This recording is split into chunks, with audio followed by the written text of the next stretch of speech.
প্রতিনিধির পাঠানো তথ্যচিত্রে দেখুন বিস্তারিত। অনেক সুযোগ সুবিধা হয়েছে খুব ভালো লাগতেছে।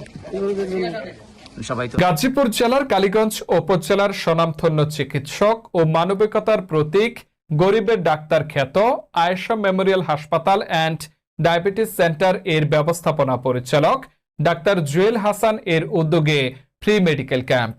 আয়েশা মেমোরিয়াল হাসপাতাল অ্যান্ড ডায়াবেটিস সেন্টার এর আয়োজিত এই ক্যাম্পে শত শত গরিব, অসহায় ও দুস্থ নারী, পুরুষ, শিশু ও বৃদ্ধ বিনামূল্যে চিকিৎসা সেবা গ্রহণ করেন। দিনব্যাপী আয়োজিত এই ক্যাম্পে এলাকার বিভিন্ন শ্রেণী পেশার মানুষের উপচে পড়া ভিড় লক্ষ্য করা যায়। চিকিৎসা নিতে আসা অনেকেই জানান, এখানে রোগী দেখাতে আসছে। হ্যাঁ, রোগী দেখাইতে আসছে। ওকে, উনি রোগী? উনি রোগী, আমি ওর- দুজনই রোগী না? তো এখানে আয়েশা মেমোরিয়াল হাসপাতাল উদ্যোগে যে ফ্রি ক্যাম্পেইন করতেছে, ফ্রি ডাক্তার দেখাচ্ছে, এটা কেমন লাগছে আপনার কাছে? হ্যাঁ, খুব ভালো লাগছে।